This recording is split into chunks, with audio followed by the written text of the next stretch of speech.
Okay, this is the part where it gets a little dicey. Analysts come in. Adam Jonas comes in with the first question. Basically starts out with like a dentist joke about like how Elon Musk made a joke saying people would rather go to the dentist than go to a car dealer. And Adam Jonas is like, yeah, you're telling me I had a root canal. That was better than buying a car.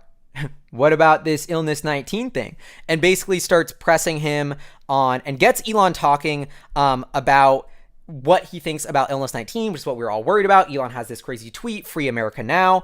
And Elon's like, yeah, like he kind of starts going on a rant saying, we're worried about not being able to resume production in the Bay Area. We only have 2 factories. Fremont makes the most of our cars. Then he actually says, what the F word? On the conference call, drops the F-bomb, gets a little bit pissed, kind of goes on a rant and says, imprisoning people in their home, Tesla will weather the storm. I think this is wrong, but many companies are not going to weather this storm. Many suppliers, our smaller ones, are having a really hard time. Like, he's just very, very, very frustrated. And then Adam Jonas says, what's the message to lawmakers about EV infrastructure and sustainable energy? All these big presidents made huge investments in our highways, in our infrastructure in times of crisis. We went to the moon.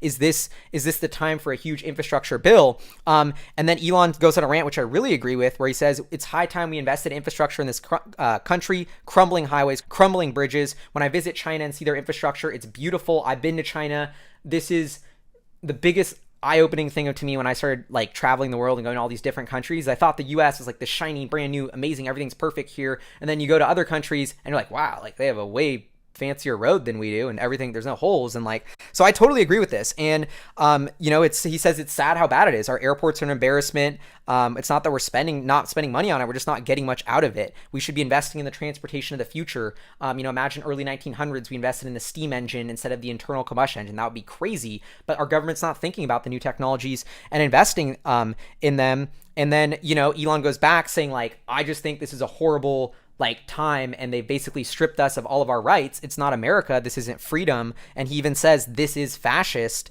not democratic, to say people can't live their lives. He said we should give people back their goddamn freedom. So those are Elon Musk's personal views on the illness 19 crisis. I don't know, man. The media is going to grill him. I personally dude, Elon, I don't know. I don't care. Like, Elon's going to do Elon. He's going to say his ideas. And I think a lot of him, he has some good points. He makes his point about the Constitution. I don't feel strongly either way on this. I think there's a crisis going on. It's super sad. It's a health crisis. It's an economic crisis. It's a bummer. It's just a tough time, and we all have to work through it as a group. And I think Elon's really frustrated, and he's on the other side of I have factories to run. I have people to pay. We have a business to keep the lights on. People are going to be financially ruined if we don't get the economy back, and that's going to cause a tremendous amount of damage too. And he's frustrated, and he's rearing to go because he's all about progress. And that's just where he's coming from. And I think at the end of the day, he wants what's best for people. And even though it might not seem like that, I give him the benefit of the doubt. And Elon's crazy. He says things that I don't agree with all the time. But at the end of the day, I agree. I like what he's doing more than I like what any other auto CEO is doing. Elon is Elon. He's going to say ridiculous things. He's going to be himself.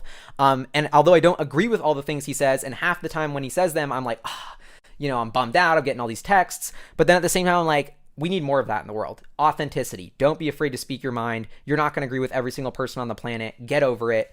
And it just doesn't bother me. Elon's quirky, and I don't have to agree with all of his stuff to think he's an amazing CEO and technologist. So it is what it is. It didn't bother me, but that's going to get a lot of play in the media tomorrow, is Elon's little rant.